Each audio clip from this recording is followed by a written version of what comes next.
भारत पाकिस्तान की चर्चा किसी न किसी मुद्दे पर हमेशा छिड़ जाती है, चाहे वो सैन्य शक्तियों की बात हो या फिर दोनों देशों के बीच का मसला। अब एक बार फिर भारत पाक सुर्खियों में है।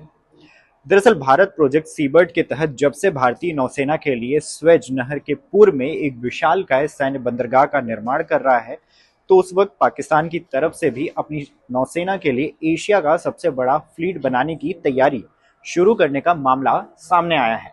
ऐसे में क्या है प्रोजेक्ट सीबर्ट जिससे पाक की नींद उड़ी हुई है, तो चलिए इस वीडियो के माध्यम से आपको बताते हैं। नमस्कार, मेरा नाम तन्मय है और आप देख रहे हैं इन खबर। भारत का प्रोजेक्ट सीबर्ट, जिसका नाम आईएनएस यानी इंडियन नेवल शिप कंदब है, वो नौसेना की तरफ से ऑपरेट होने वाला पहला ऑपरेशनल बेस है। यह नौसेना को व्यापारी जहाजों की आवाजाही की चिंता किए बिना अपने ऑपरेशनल बेड़े की संचालन की अनुमति देता है। भारतीय नौसेना के अन्य दो ऑपरेशनल बंदरगाह मुंबई और विशाखापत्तनम में से एक है, लेकिन ये दोनों बंदरगाह वाणिज्यिक बंदरगाहों के भीतर स्थित हैं। लिहाजा युद्ध के समय इन दोनों बंदरगाहों का व्यापारी जहाजों के बीच से सैन्य जहाजों का ऑपरेशन करना मुश्किल हो सकता है। अब यही वजह है कि पाकिस्तान अपनी नौसेना के लिए सबसे बड़ा फ्लीट तैयार करने की योजना बना रहा है, जिसमें 50 सरफेस युद्धपोत और 11 पनडुब्बियां शामिल होंगी। पाकिस्तानी नौसेना जिन 50 सरफेस जहाजों को ऑपरेट करना चाहती है, उनमें से 20 फ्रिगेट और कॉर्बेट जैसे प्रमुख सतह जहाज होने की उम्मीद जताई जा रही है। पाकिस्तान का विशालकाय नौसेना फ्लीट बनाने का फैसला भारतीय नौसेना से मुकाबला करना है।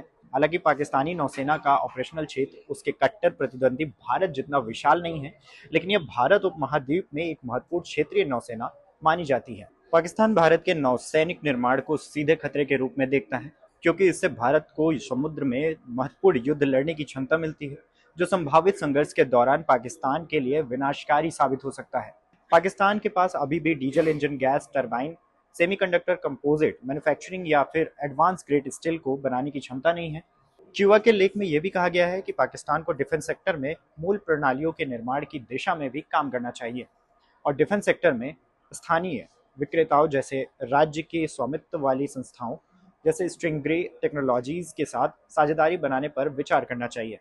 हाल ही में जर्मन थीनेस ग्रुप ने भारतीय स्विफ्ट बिल्डर मजगांव डायार्ड लिमिटेड यानी कि एमडीएल के साथ डिफेंस प्रोडक्शन के लिए साझेदारी की है और स्पेनिश नवंतिया ने भारत के लिए एआईपी टेक्नोलॉजी वाले पनडुब्बियों के निर्माण के लिए भी बोली लगाने के लिए लॉर्सन एंड ट्रूबो के साथ हाथ मिलाया है। हालांकि पाकिस्तान की डिफेंस कंपनियों के लिए ये काम इतना आसान नहीं है, क्योंकि ज्यादातर पाकिस्तानी कंपनियां चीन के साथ काम करने की वजह से और परमाणु हथियार बनाने के लिए सामानों की तस्करी करने के आरोपों में अमेरिका से ब्लैकलिस्टेड हैं। लिहाजा विदेशी कंपनियां किसी भी हाल में पाकिस्तानी कंपनियों के साथ ज्वाइंट वेंचर के मैदान में नहीं उतरेंगी। लेकिन कराची शिपयार्ड में इंजीनियरिंग वर्कर्स यानी KSEW को लेकर पाकिस्तान का प्लान ये है कि यहाँ सबसे ज्यादातर युद्धपोतों का निर्माण किया जाए। भारत का यह पहला नौसेना को समर्पित बंदरगाह होगा जहां से सिर्फ सैन्य जहाज ही ऑपरेट होंगे। इतना ही नहीं, आपको ये भी बता दें कि अब भारत हिंद महासागर में नेट सिक्योरिटी प्रोवाइडर बन चुका है। लिहाजा आईएनएस भारत को दुनिया के सबसे व्यस्त समुद्री मार्गों में से एक के करीब होने का लाभ प्रदान करता है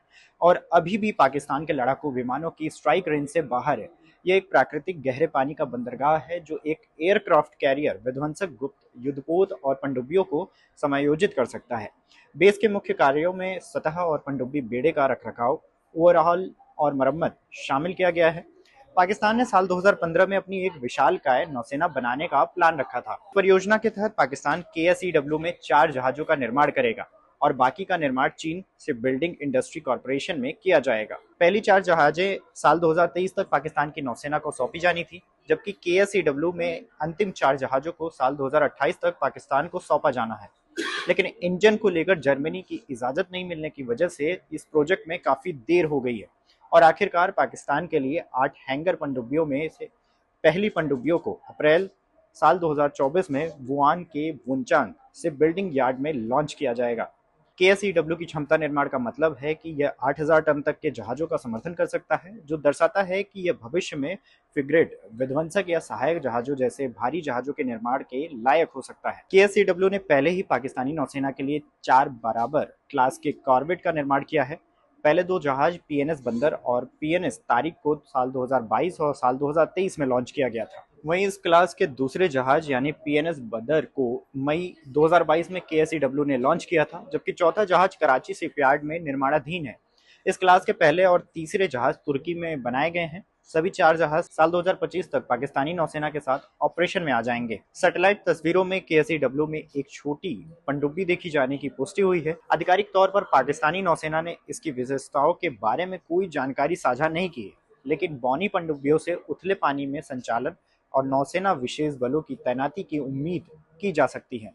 KSEW जिन्ना क्लास के युद्धपोतों का निर्माण करेगा और पाकिस्तानी नौसेना ने अपने कार्यक्रमों के मुताबिक एक नया युद्धपोत डिजाइन करने के लिए ASFAT यानी सैन्य कारखाने और शिपयार्ड प्रबंधन के साथ पहले ही अनुबंध पर हस्ताक्षर कर लिया है। इस अनुबंध के तहत जिन्ना क्लास के 4 जहाज बनाए जाएंगे। STM 500 को आइडियाज 2022 प्रदर्शनी में प्रदर्शित किया गया है। एक बार समझौते पर हस्ताक्षर हो जाने के बाद KSEW द्वारा इन पनडुब्बियों का निर्माण करने की उम्मीद जताई जा रही है। वहीं ये भी बता दें कि पाकिस्तानी नौसेना ने तुर्की STM 500 shallow water attack submarine बनाने में भी दिलचस्पी दिखाई है। इन पनडुब्बियों का उपयोग विशेष बलों की तैनाती और बारूदी सुरंग युद्ध क्षमताओं के लिए किया जाएगा। बहरहाल इस खबर पर आपकी क्या राय है, हमें कमेंट करके जरूर बताएं।